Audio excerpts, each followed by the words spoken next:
ರಾಜ್ಯ ಸರ್ಕಾರ ತಮ್ಮ ಸರ್ಕಾರದ ನಾಡಹಬ್ಬ ದಸರಾ ಕಾರ್ಯಕ್ರಮ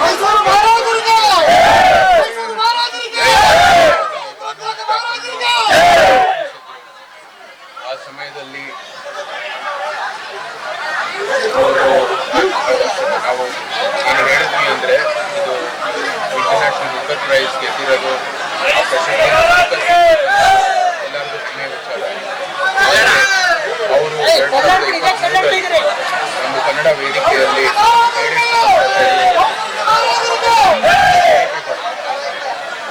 ನಮಗೆ ಒಂದು ರೀತಿ ಅಸಮಾಧಾನ. ಯಾಕಂದರೆ ಅವ್ರು ಹೇಳಿದ್ದು ತಾಯಿ ಭುವನೇಶ್ವರಿಯ ಒಂದು ಚಿತ್ರ ಇದೆ, ಕನ್ನಡ ಒಂದು ಧ್ವಜ ಇದೆ, ಅಲ್ಲಿ ಅರಿಶಿನ ಮತ್ತು ಕೆಂಪು ಬಣ್ಣ ಇದೆ, ಕೇಸರಿ ಬಣ್ಣ ಇದೆ, ನಾನು ಯಾವ ರೀತಿ ನಿಲ್ಲಬೇಕು ಅಂತ ನನಗೆ ಆದ ಶಿಕ್ಷಣವನ್ನು ಹೇಳಿಕೆಯನ್ನು ಕೊಟ್ಟಿದ್ದಾರೆ. ತಾಯಿ ಭುವನೇಶ್ವರಿ ಕನ್ನಡ ಧ್ವಜ ಸಮಸ್ತ ಕನ್ನಡಿಗರಿಗೆ ಬಹಳ ಹೆಮ್ಮೆಯಾಗಿರ್ತಕ್ಕಂಥ ಒಂದು ಲಾಂಛನ. ಮತ್ತು ತಾಯಿ ಭುವನೇಶ್ವರಿ ನಾವು ತಾಯಿಯಾಗಿ ಆರಾಧಿಸ್ತೀವಿ. ಆ ನಿಟ್ಟಿನಲ್ಲಿ ಈ ಹೇಳಿಕೆಗಳ ಬಗ್ಗೆ ಅವರು ಪ್ರಶ್ನೆಯನ್ನು ಕೊಡಬೇಕಾಗಿದೆ. ಯಾಕೆಂದರೆ ದಸರಾ ವೇದಿಕೆಯೂ ಕೂಡ ಕನ್ನಡಿಗರ ವೇದಿಕೆ ಜೊತೆಗೆ ಧಾರ್ಮಿಕ ವೇದಿಕೆ. ಆ ನಿಟ್ಟಿನಲ್ಲಿ ಸಾಂಸ್ಕೃತಿಕ ಕಾರ್ಯಕ್ರಮದಲ್ಲಿ ಅವರು ಯಾವ ರೀತಿ ತಮ್ಮ ಮುಂದುವರಿತೀರಿ ಅಂತ ಪ್ರಶ್ನೆ ಕೊಟ್ಟಿದ್ದಾರೆ. ಸರ್ ಫಸ್ಟ್ ವಾಪಸ್ ವೆಲ್ಕಮ್ ಮಾಡ್ತೀರಾ, ಮತ್ತೆ ಆಮೇಲೆ ಪಾರ್ಟಿ ನಿರ್ಧಾರ ಅಂತ ಹೇಳ್ತೀರಾ? ಅದೇ ನಾವು ಅದು ಐ ಥಿಂಕ್ ಮಾಧ್ಯಮದ ಮಿತ್ರರು ಸರಿಯಾಗಿ ಅರ್ಥ ಮಾಡ್ಕೊಂಡಿದ್ದಾರೆ. ಪ್ರಥಮವಾಗಿಯೇ ನಾವು ಹೇಳಿರತಕ್ಕಂಥದ್ದು ಇದ್ರ ಬಗ್ಗೆ ಅವ್ರು ಸ್ಪಷ್ಟನೆ ಕೊಟ್ಬಿಟ್ಟು ಬರಲಿ, ಮತ್ತು ಯಾವುದೇ ರೀತಿ ಧಾರ್ಮಿಕ ಭಾವನೆಗೆ ಧಕ್ಕೆ ಕೊಡದೇನೆ ಬರಲಿ ಅಂತ ಹೇಳಿರೋದು ನಮ್ಮ ಮೊದಲನೆಯ ನಿಲುವು, ಅಂತಿಮ ನಿಲುವು. ಸರ್ ಇದು ಅರಮನೆ ಆಸ್ತಿ ಇನ್ನೂ ಆಸ್ತಿ ಇಲ್ಲ ಅಂತ ಡಿ ಕೆ ಶಿವಕುಮಾರ್ ಹೇಳಿದ್ರು, ಅದ್ರ ಬಗ್ಗೆ ಈಗಾಗಲೇ ಅದ್ರ ಬಗ್ಗೆಯೂ ಬಹಳ ಸ್ಪಷ್ಟವಾಗಿ ಮಾತಾಡಿದ್ದೀವಿ. ಅವರು ಹೇಳಿರ್ತಕ್ಕಂಥ ಮಾತು ಅತ್ಯಂತ ಬೇಜವಾಬ್ದಾರಿಯ ಒಂದು ಹೇಳಿಕೆ. ಹಿಂದೂ ಆಸ್ತಿ ಅಲ್ಲ ಅಂತ ಹೇಳೋರನ್ನು ನಿಜಕ್ಕೂ ಯಾವ ಒಂದು ಹಿನ್ನೆಲೆಯಿಂದ ಹೇಳ್ತಾ ಇದ್ದಾರೆ ಅಂತ ನಮ್ಗೆ ಗೊತ್ತಿಲ್ಲ. ಇದಕ್ಕೆ ಸಾವಿರಾರು ವರ್ಷದ ಒಂದು ಇತಿಹಾಸ ಇದೆ.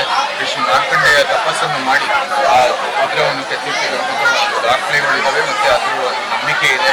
ಜೊತೆಗೆ ಒಂದು 1200 ವರ್ಷದ ಒಂದು ಇತಿಹಾಸ ನಮ್ಗೆ ಗೊತ್ತಿದೆ. ಅನೇಕ ರಾಜಮನೆತನಗಳು ರಂಗನಾಯಕರಿಂದ ಹಿಡಿದು ಹೊಯ್ಸಳರು ಮತ್ತು ನಮ್ಮ ಮನೆತನ ದೇವಸ್ಥಾನದ ಅಭಿವೃದ್ಧಿ ಮಾಡ್ತಾ ಬಂದಿದ್ದಾರೆ. ಧಾರ್ಮಿಕ ಚೌಕಟ್ಟಿನಲ್ಲಿ ಅಲ್ಲಿ ಪೂಜಾ ಪದ್ಧತಿಗಳು ಎಲ್ಲ ನಡೆಯೋದು.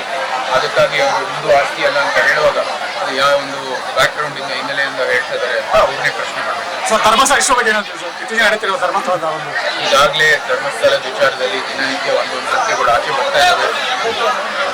ಉಪಮುಖ್ಯಮಂತ್ರಿ ಅವರೇ, ಆಡಳಿತ ಪಕ್ಷದ ಉಪಮುಖ್ಯಮಂತ್ರಿ ಅವರೇ ಹೇಳಿದ್ದಾರೆ ಇದು ಒಂದು ಷಡ್ಯಂತ್ರ ಅಂತ. ಆ ಒಂದು ಹಿನ್ನೆಲೆಯಲ್ಲಿ ಇದರ ತನಿಖೆ ಸರಿಯಾಗಿ ಆಗಬೇಕಾಗಿದೆ. ಯಾತಕ್ಕೆ ಇವರೆಲ್ಲರೂ ವ್ಯಕ್ತಿಗಳು ಬಂದು ಈ ಥರ ಸುಳ್ಳು ಮಾಹಿತಿಗಳನ್ನು ಹೇಳಿ ಈ ಒಂದು ಧರ್ಮಸ್ಥಳದ ಬಗ್ಗೆ ಒಂದು ದೊಡ್ಡ ಅಪಪ್ರಚಾರವನ್ನು ಮಾಡಿರ್ತಕ್ಕಂಥದ್ದು ಯಾಕೆ ಅಂತ ಸ್ಪಷ್ಟಪಡಿಸಬೇಕಾಗಿದೆ.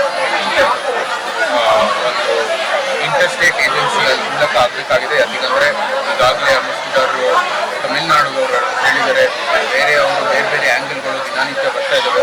ಅದಕ್ಕಾಗಿ ಒಳ್ಳೆಯ ಒಂದು ಪಾರದರ್ಶಕವಾದಂಥ ಒಂದು ತನಿಖೆ ಆಗಬೇಕಾಗಿರೋದು ಅತ್ಯವಶ್ಯ. SIT ಪಾರದರ್ಶಕ ತನಿಖೆ ಆಗ್ತಿಲ್ಲ ಅಂತ ಸರ್? SIT ಪಾರದರ್ಶಕವಾಗಿ ತನಿಖೆ ಮಾಡ್ತಿಲ್ಲ ಅಂತ ಎಲ್ಲರೂ ಸ್ವಾಗತ ಮಾಡಿದ್ದೀವಿ. SIT ತನಿಖೆ ಆಗಿರೋದು ಒಳ್ಳೆಯದು. ಯಾಕೆಂದರೆ ಈ ಸತ್ಯ ಒಂದು ಆಚೆ ಬಂದಿದೆ. ನಾವು ಹೇಳ್ತಾ ಇರೋದು ಮುಂದೆ SIT ಆಗಿರೋದು ಅವರು ಹೇಳಿರ್ತಕ್ಕಂಥ ಆರೋಪ ಮೇಲೆ ಈಗ ಆಚೆಗೆ ಏನು ಬಂದಿರ್ತಕ್ಕಂಥ ಸತ್ಯಗಳು ಅದ್ರ ಬಗ್ಗೆ ತನಿಖೆ ಆಗಬೇಕಾಗಿದೆ. ಏನಕ್ಕೆ ಇಂಥ ಒಂದು ಈ ವ್ಯಕ್ತಿಗಳಿಗೆ ಪ್ರೇರಣೆ ತುಂಬಿಸಿದ್ದಾರೆ, ಇಂಥ ಒಂದು ಮಾತು ಹೇಳೋದಕ್ಕೆ ಇದಕ್ಕೆ ಹಿಂದೆ ಏನಾದರೂ ಒಂದು ಶಕ್ತಿ ಇದೆಯೋ ಇಲ್ವೋ ಅಂತ ಒಂದು ತನಿಖೆ ಆಗಬೇಕು. ಇಂತಹ ನೈಜ, ಇಂಟ್ರೆಸ್ಟಿಂಗ್ ಹಾಗೂ ಕ್ಯೂರಿಯಾಸಿಟಿ ಸುದ್ದಿಗಳು ನಿಮಗೆ ಸಿಗಬೇಕು ಅಂದರೆ ಇಂಡಿಯಾ ಫಸ್ಟ್ ಟಿವಿ ಸಬ್ಸ್ಕ್ರೈಬ್ ಮಾಡಿ. ಒಂದು ಲೈಕ್ ಕೊಟ್ಟು ವಿಡಿಯೋ ಶೇರ್ ಮಾಡುವ ಮೂಲಕ ನಮ್ಮನ್ನು ಮತ್ತಷ್ಟು ಪ್ರೋತ್ಸಾಹಿಸಿ. ಇಂಡಿಯಾ ಫಸ್ಟ್, ನಿರ್ಭೀತಿಯಿಂದ ನಿಮಗಾಗಿ.